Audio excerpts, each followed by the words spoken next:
Pra të nderuar miqtë e mi, ja ku po ritakohemi sërish së bashku sonte në kanalin Monitor TV, këtë herë për të folur së bashku me mua dhe me Golden Eagle-in, për të folur për një personazh që muaj më parë ka bërë revolucion. Shpat Kasapi dhe Selvie Jaho janë dy personazhet më të komentuar dhe më të ndjekur në rrjetet sociale. Në më thënë Shpat Kasapi pak të luan këmbën, ne na kam brapa.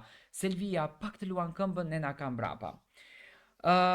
Ju e dini që ato patën një jetë shumë të bukur, patën një martesë, patën një dashuri, patën një nismë të mbar, publiku komentonte, publiku fliste, publiku e shkruajti dashurinë e tyre në gurin e bukur të ëndrave, në gurin e bukur të romancës. Por kjo dashuria pati një fund dhe Shpati nuk fliste, Selvia godiste, fliste, do të thënë kishte lëvizje të një pas njëshme të kësaj marrëdhënies.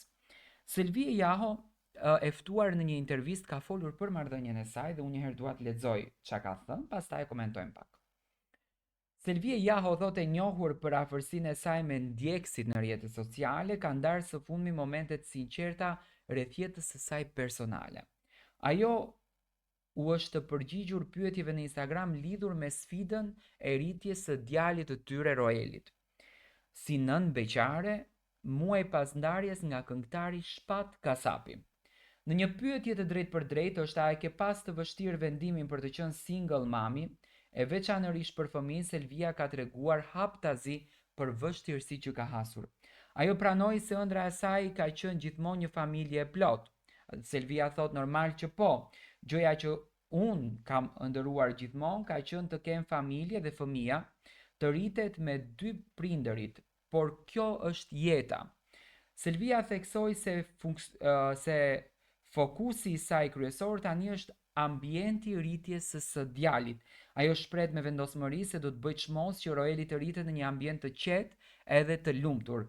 Por Roelin do luftoj që të rritet në një ambient ku mbizotëron qetësia dhe lumturia. Andaj do të bëjë çmos vetëm që ai të rritet me të gjitha normat që i duhen një mashkullit. Kur themi me të gjitha normat që i duhen një mashkullit, këtu ne kuptojmë që Selvia akoma vazhdon së godituri Shpat Kasapin, edhe pse ne menduam që marrëdhënia e tyre është e qartësuar, është qetësuar, në një farë mënyre Selvia ka marrur veten dhe mendonim që do të ketë një kthim pas, siç duket kjo marrëdhënie ka mbyllur komplet kapitullin e jetës së tyre dhe tashmë Selvia ka vendosur që të ndjek ëndrat në jetën e saj vet duke e rritur djalin.